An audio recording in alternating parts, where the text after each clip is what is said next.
Hey guys, welcome back to another episode of my channel. My name is Keika. I'll be going over Campbell's biology textbook, and this video will be going over concept 4.2.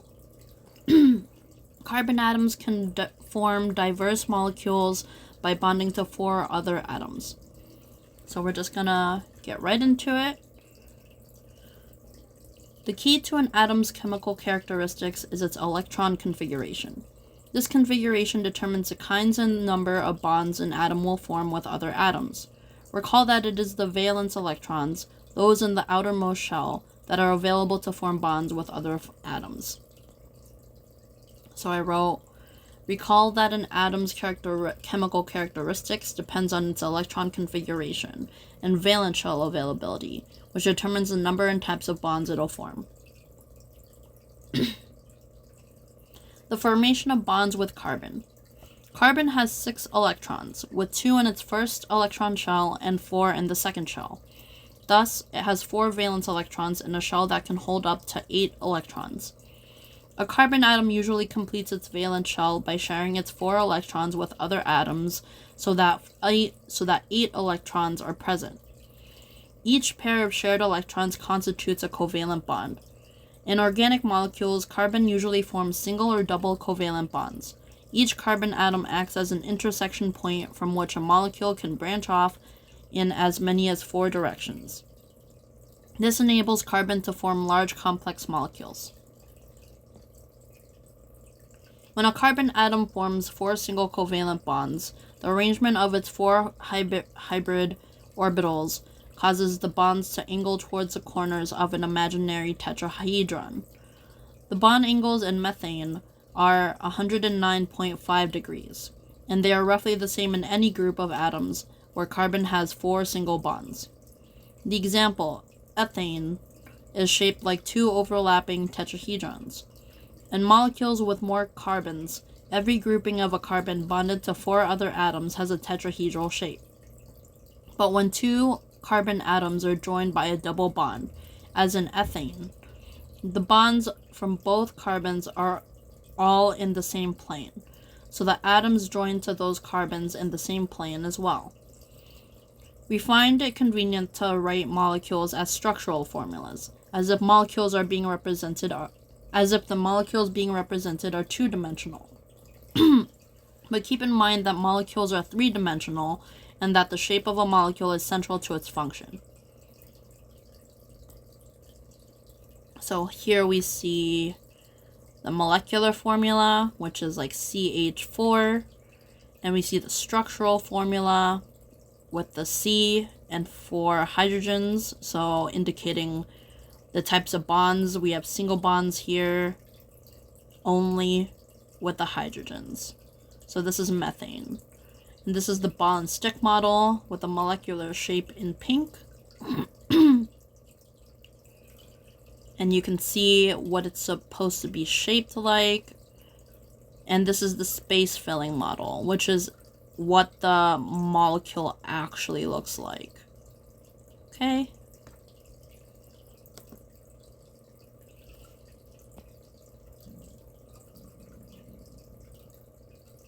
Did I read that already?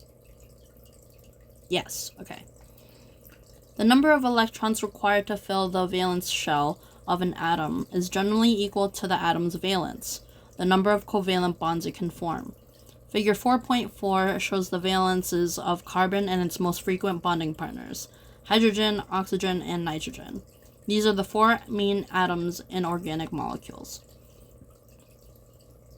So we're going to take a look at figure 4.4. So we have the Lewis dot structure that shows the existing valence electrons. So we have 1 valence electron here. We have 1, 2, 3, 4, 5, 6 here. We have 1, 2, 3, 4, 5 in this one, and we have 4 in carbon. And this is an electron distribution diagram with red circles showing electrons needed to fill the valence shell. So we see the red circles here that indicate where the spaces need to be filled. And right under this, we see how many need to be filled. So 1 to 1, 2 to 2, 3 to 3 spots here, and then 4 to carbon. Okay? The electron configuration of carbon gives it covalent compatibility with many different elements. Let's consider how valence and the rules of covalent bonding apply to carbon atoms with partners other than hydrogen. We'll look at 2 examples: the simple molecules carbon dioxide and urea. In the carbon dioxide molecule, a single carbon atom is joined to 2 atoms of oxygen by double covalent bonds. The structural formula for CO2 is shown here. So this is the structural formula of carbon dioxide. You see carbon in the middle, the 2 double bonds connected with oxygen.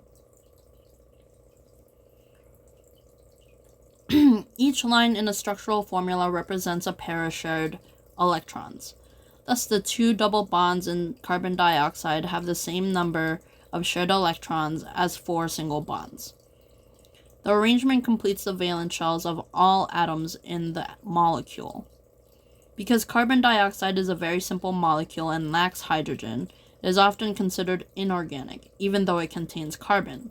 Whether we call carbon dioxide organic or inorganic, however, it is clearly important to the living world as the source of carbon via photosynthetic organisms for all organic molecules in organisms. Urea, CuNH2, is an organic compound found in urine. Again, each atom has the required number of covalent bonds. In this case, 1 carbon atom participates in both single and double bonds.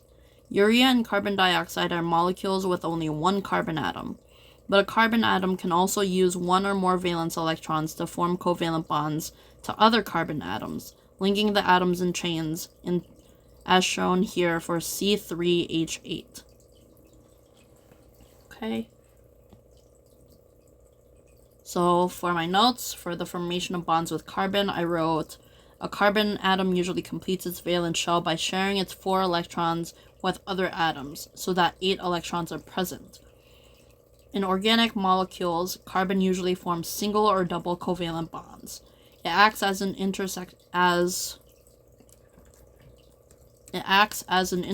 point from which a molecule can branch off in as many as 4 directions. It enables carbon to form large complex molecules. The number of electrons required to fill the valence shell of an atom is generally equal to the atom's valence, the number of covalent bonds it can form. Carbon can form 4 single covalent bonds, 2 double covalent bonds, or both single and double covalent bonds. Results in different shapes and characteristics.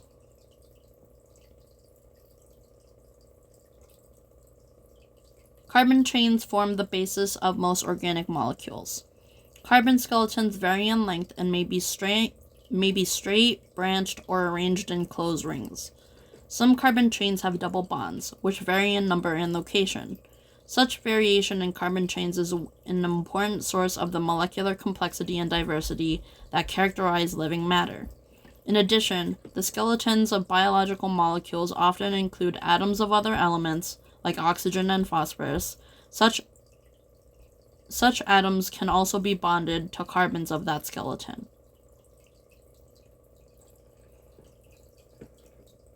So we have the 4 ways that carbon skeletons can vary. It shows us length, which has chains. Branching, so skeletons can be unbranched or branched. Double bond position.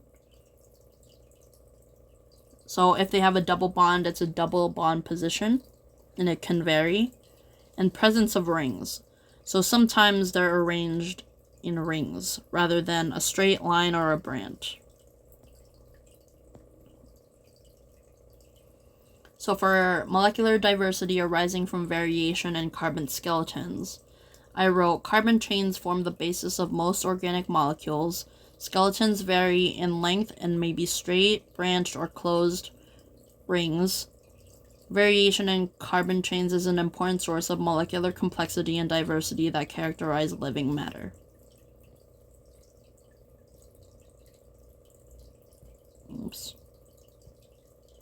Okay. Hydrocarbons. All of the molecules that are shown in figures 4.3 and 4.5 are hydrocarbons, organic molecules consisting of only carbon and hydrogen. Atoms of hydrogen are attached to the carbon skeleton wherever electrons are available for covalent bonding. Hydrocarbons are the major components of petroleum, which is called a fossil fuel because it consists of partially decomposed remains of organisms that lived millions of years ago. Although hydrocarbons are not prevalent in most living organisms, some of a cell's organic molecules have regions consisting of only carbon and hydrogen. For example, the molecules known as fats have long hydrocarbon tails attached to a non-hydrocarbon component. Neither petroleum nor fat dissolves in water. Both are hydrophobic compounds because the great majority of their bonds are relatively nonpolar carbon to hydrogen linkages. Another characteristic of hydrocarbons is that they can undergo reactions that release a relatively large amount of energy. The gasoline that fuels a car consists of hydrocarbons, and the hydrocarbon tails of fats serve as stored fuel for plant embryos, seeds, and animals. So for hydrocarbons, I wrote, hydrocarbons are organic molecules consisting of only carbon and hydrogen. Hydrocarbons are the major components of petroleum, which is called a fossil fuel because it consists of partially decomposed remains of organisms that lived millions of years ago. Some of a cell's organic molecules have regions consisting of only carbon and hydrogen.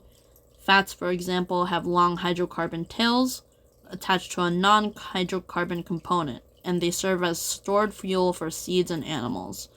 And another example is gasoline that fuels your car has hydrocarbons. Hydrocarbons can undergo reactions that release a large amount of energy. Now, isomers. Variations in the architecture of organic molecules can be seen as isomers, compounds that have the same numbers of atoms of the same elements, but different structures and hence different properties. We'll examine three types of isomers: structural isomers, cis-trans isomers, and enantiomers. Structural isomers differ in the covalent arrangements of their atoms. Compare, for example, the two 5-carbon compounds in figure 4.7a. Both have the molecular formula C5H12, but they differ in the covalent arrangement of their carbon skeletons. The skeleton is straight in one compound, but branched in the other. The number of possible isomers increases tremendously as carbon skeletons increase in size. There are only 3 forms of C5H12, 2 of which are shown in figure 4.7, but there are 18 variants of C8H18, 366,319 possible structural isomers for C12H42. Structural isomers may also differ in the location of double bonds. So here we see the 3 types of isomers: structural, cis-trans, and enantiomers. We're just going to take a quick look. Okay. So structural isomers differ in the arrangement of covalent bonding partners as shown as these two isomers C5H12. So this one, so they differ in the arrangement of covalent bonding partners. So the arrangement is different, but the building blocks, I'll say, are the same. Cis-trans isomers, also known as geometric isomers. So these are 2 different isomers, 2 different types. So cis-trans isomers differ in the arrangement about a double bond. In these diagrams, X represents an atom or group of atoms attached to a double bonded carbon. So here the X's are on the same side, and here the X's are on opposite sides. But the main point is that there's a double bond here, and it's the relation of where the atoms are placed. So this is different from this, is basically what they're trying to say. And they act differently. Even though they look the same almost, it means their chemical behaviors are different. And then enantiomers. We'll just get to that later.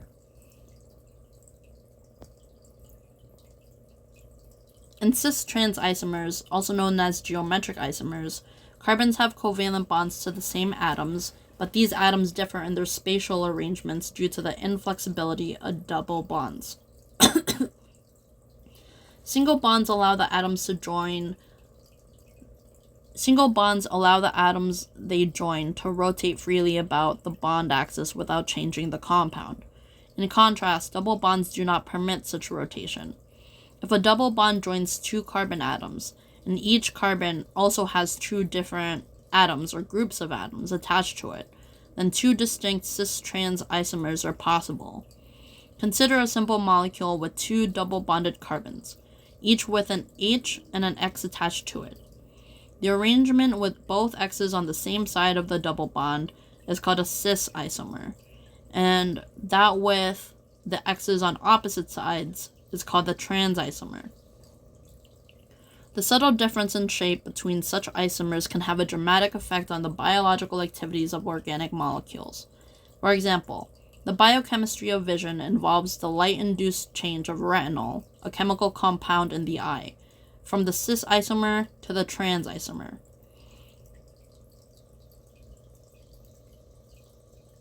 Interesting. Involves a light-induced change of retinol from the cis isomer to the trans isomer. Okay. Another example involves trans fats, harmful fats formed during food processing that are discussed in concept 5.3. Okay. Enantiomers. Enantiomers are isomers that mirror images of each other and that differ in shape due to the presence of an asymmetric carbon, one that is attached to four different atoms or groups of atoms. The four groups that can be arranged in space around the asymmetric carbon in two different ways. The four groups can be arranged in space around the asymmetric carbon in two different ways that mirror images. Enantiomers are, in a way, left-handed and right-handed versions of a molecule. Just as your right hand won't fit into the left-handed glove, the right-handed molecule won't fit into the same space as the left-handed version. Usually, only one isomer is biologically active because only that form can bind to specific molecules in an organism.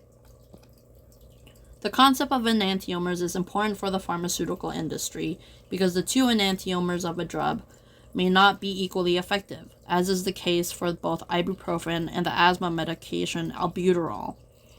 Methamphetamine also occurs in two enantiomers that have very different effects. One enantiomer is the highly addictive stimulant drug known as crank, sold illegally in the street drug trade. The other is a much weaker effect and is the active ingredient in an over-the-counter vapor inhaler for treatment of nasal congestion. The differing effects of enantiomers in the body demonstrate that organisms are sensitive to even the subtlest variations in molecular architecture. Once again, we see that our molecules have emergent properties that depend on specific arrangement of their atoms. Okay, so isomers. Isomers are compounds that have the same numbers of atoms of the same elements, but different structures and hence different properties. Structural, cis-trans, and enantiomers. Structural isomers differ in covalent arrangements of their atoms. The possible isomers increases tremendously as carbon skeletons increase in size. There are 3 forms of C5H12, 18 variants of C8H18, and 366,319 possible structural forms of C20H42. Cis-trans isomers, or geometric isomers, have their carbons covalently bonded to the same atoms, but atoms differ in their spatial arrangements due to the inflexibility of double bonds. Single bonds can rotate freely without changing the compound, double bonds cannot. Consider a simple molecule with two double bonded carbons, each of which has an X and an H on it. The arrangement of the X's on one side is the cis isomer, while the arrangement of... So I guess I misunderstood this while I was studying. While the arrangement of the X's on opposite sides is a trans isomer. The subtle difference in shape between such isomers can have a dramatic effect on the biological activities of organic molecules. Biochemistry of vision involves a light-induced change of retinal, a chemical compound in the eye, from cis isomer to the trans isomer. Enantiomers are isomers that mirror images of each other and differ in shape due to the presence of an asymmetric carbon, one which is a carbon that is attached to 4 different atoms or groups of atoms. Left-handed and right-handed versions of a molecule. Usually only one of the isomers is biologically active because only that form can bind to specific molecules in an organism. The concept of enantiomers is important in the pharmaceutical industry because the 2 enantiomers of a drug may not be equally effective. Methamphetamine occurs in 2 enantiomers that have different effects. A highly addictive stimulant drug versus the active ingredient in a vapor inhaler. The differing effects of enantiomers in the body demonstrate that organisms are sensitive to even the subtlest variations in molecular structure. Okay, so that is it for concept 4.2. We have gone over the formation of bonds with carbon, the molecular diversity arising from variation in carbon, skeletons, hydrocarbons, and isomers. Next video we'll be going over concept 4.3. A few chemical groups are key to molecular function. Okay, so I hope you guys understood the material and that my video helped you, or my notes helped you, either one. Please like and subscribe if you can, if you want. Again, no pressure. And I'll see you guys next time. Bye.